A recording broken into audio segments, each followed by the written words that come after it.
এখানে আলোচনা হবে, এখানে কথা বলবেন আল্লামা হযরত মাওলানা মোহাম্মদ হাফিজুর রহমান সিদ্দিকী কুয়াকাটার হুজুর। খুব সুপরিচিত একজন বক্তা বাংলাদেশের। হুজুরের আলোচনা শুনে অনেকে হেদায়েত হয়ে গেছে, ঠিক কিনা? আমি শুনেছি অনেক যুবক ছেলেপেলে হুজুরের আলোচনা শুনে নামাজ ধরেছে।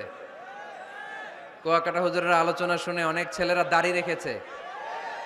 বাংলাদেশের এই যে অটো রিক্সা ভ্যান গাড়ি সিএনজিতে আমি দেখেছি হুজুরের কণ্ঠ বাজতে, সুরেলা কণ্ঠ। তো আমরা হুজুরের জন্য দোয়া করি, হুজুর যেন সহি সালামতে আগামীকাল আসতে পারে। হুজুর জীবনে যে খেদমাত করেছেন কোরআন সুন্নাহর আল্লাহ যেন কবুল করে নেয়। তো আমারে আনতে এই ধাক্কাধাক্কি, কালকে হুজুরে বসাইতে পারবেন রবেল ভাই? হ্যাঁ, হুজুর কি দাওয়াত কবুল করছে?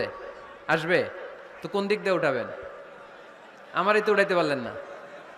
কালকে সিকিউরিটি আরো ডবল করবেন, পুলিশ 200 রাখবেন, ইয়াং সোসাইটি থাকবে 300। হুজুর যেন খুব সুন্দরভাবে আসতে পারে, যেহেতু আমার এলাকা। হুজুর আসবেন, হুজুরের সম্মান আদর আপ্যায়নের কোনো কিছুতে যেন কমতি না ঘটে।